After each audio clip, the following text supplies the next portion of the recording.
it's easy to launch.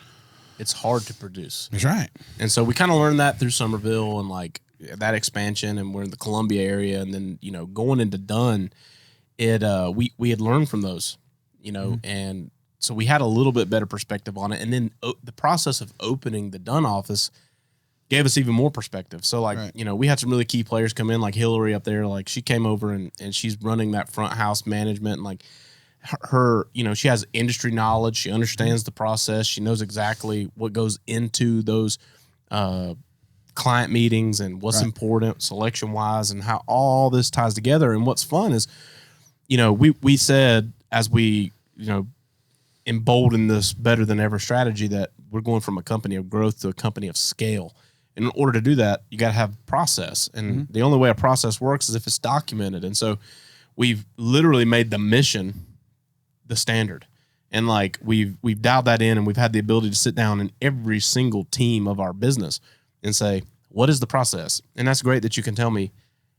If I ask everyone on your team, what are they going to tell me? And does it align? And is it exactly the same person to person throughout? And that's not the case. And the bigger we get, like we've experienced this growth really fast to where it was you and I, and we were not always on the same page, but it was easy to get on the same page. We just had to meet and say, this is what we're doing. Okay, great. Yeah. And then when you go from 2 people to 50 people inside of an organization, and now not only 50 people, but 5 strategic leaders leading the 50 people, the conversation can't just be a conversation. It has to be a documented process. And so dialing up some of that stuff and like, trying to find new trade labor and not just find someone who can go and do the work, but somebody who subscribes to how we want it done. And to be able to bring this to the area, and like every day you talking about me getting the itch, bro. Every day we get a message from someone in some remote town somewhere in America going, do you guys build here? Yeah. So like that leads me back to another thing. There's a lot. I have to give a shout out to our staff that have grown with us from 2 to 50.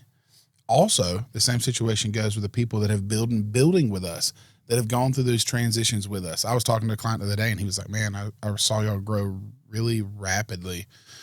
And a lot of people, they'll look at like this podcast and they'll look at us opening an office and they'll be like, well, no, if you weren't focused on opening this podcast or opening this office, our house would get done. And we're going, you're on month 3. Like, I don't want to be ugly, but like we're getting there. Right. And then they come back to reality for a minute and they're like, you're right, you're good.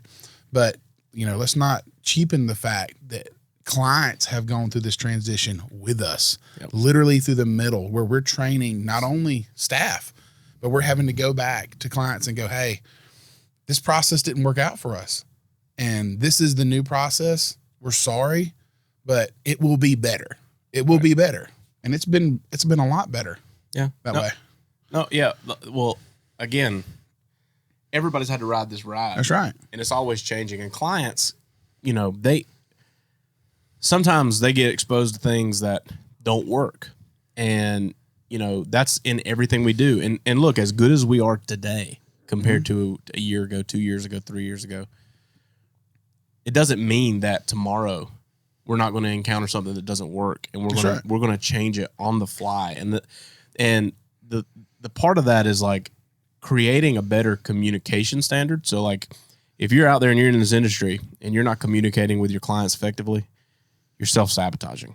Because 99% shut the door. Yeah, 99% of the time, they're okay with the change as long as they understand what's happening. Right. And so one thing that we had to learn was like internally we weren't communicating the best between departments, but more so than that, the communication to the client wasn't adequate or even on the same page, and they were like they don't know where to go to get information. And so, I mean, even to the point to where if like you're a builder out there, and you're going through these extensive growths, my best advice to you is whatever your communication is today, 10x it. Yeah. Over communicating to someone to the point to where they're aggravated that they're getting a phone call from you is a great thing when you're in growth mode, because you won't get the angry phone call that we haven't heard from anybody. We don't know what's going on, because the moment that little seed drops that no one's paying attention, no one's at my job site, no one's contacting me, you can never, you can't reel it back in. Well, again, and it's unprecedented growth to some degree because, we expect it. Like we have an expectation of it now. Yeah. But in the beginning, we had no idea what to expect. Right. And so we have clients that grew with us, and and some people like they go from raging, just like can't believe that you're the worst people in the world. A few months later, they're living in their home. They're calling us back to come back and build additional dwellings, and their kids are ready to build. And, so like it works itself out. But I think if there's one thing that we dropped the ball on, it was communicating, and just open line of communication so that they know what's going on every step of the way. But inside of doing all of that kind of stuff, the challenges of growing also come with the fruit of learning. Like we get better and better and better. And you brought up the Bridge Award, so I want to shout this out for a minute because I believe we're the only barndominium in our area that's ever won one. Yeah. And we didn't even know what we were really signing up for. Yeah. And that was really cool. And I was at the Dunn ribbon cutting that day. And what time was the ribbon cutting? It was like, Jenna, was it 1 o'clock? It was at 1 o'clock in the afternoon, and the Bridge Awards I was watching, don't worry. at 6. I was like, there's no way you'll make it. And I shout out Smithfield's Chicken and Barbecue because they brought the food to the Dunn. And if you are in Eastern North Carolina, you know what I'm talking about. If you're not from Eastern North Carolina, you need to get on a plane and go out there just to eat a sandwich. But I remember I was leaving and I'm like making a plate of barbecue to take with me and flying down the interstate to get here. And it's like disco night or something. Yeah. Which I still got a bone to pick with Taylor on that whole situation. But we had disco night. My wife's like ordering stuff off Amazon. I show up at the house, and like we had a sitter show up almost the same time we show up. Kids are getting out of the van. They're going inside. Me and Hannah, and I'm like, she's like, yeah, you should have something in these boxes. We're like tearing open Amazon boxes. I've got on like this sparkle jacket. Oh, I know. Yeah. All this kind of stuff. Yeah. And we show up, and then Ross meets me at the door with a pair of bell bottoms. My wife's bell bottoms. Make it better. Oh my gosh. But it was fun. And it was fun to have a moment to realize, like, at the end of the day, what we do is pretty spectacular. Yeah. Like, it's, in the midst of chaos, and sometimes when we're inside the machine, all we see is the chaos, right? And if you're a client and you're unsatisfied with something, all you think about is the chaos. And, sometimes you can't see the forest for the trees. Like, for every one thing we do wrong, we get a lot of things right. But when you're in the environment, like, hey, I want every single thing we do to be better. And like, we don't ever approach anything like, well, if we can just get it a little better, it'll be better. Like, no, our mission going in is, I want to double this. Yeah. If we find a mistake, we burn the thing down and revamp it right then. Yep. The biggest thing, that I think we struggled with between Q4 and Q1 was we had a lot of clients that were in direct contact with you and I. Yeah. And then we realized how important leadership was, the leadership role.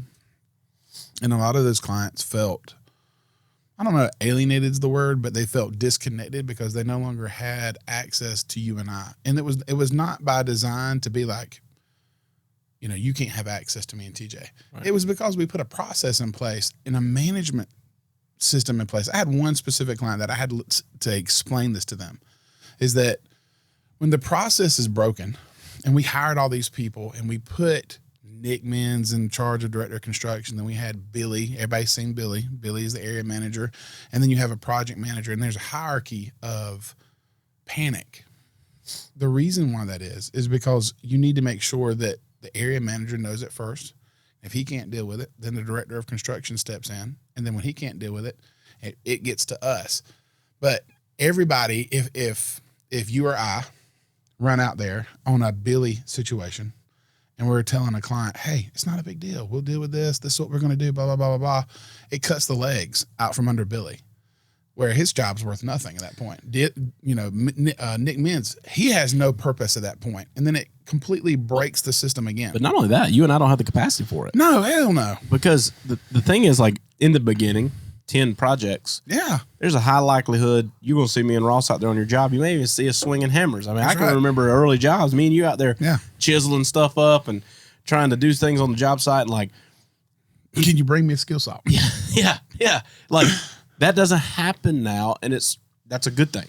Yeah. But with growth, like, you and I can't do it alone. That's right. It's impossible. And there's a demand in the marketplace. This year we'll turnkey 100 units or more. And, you know, next year there's a demand already to exceed that.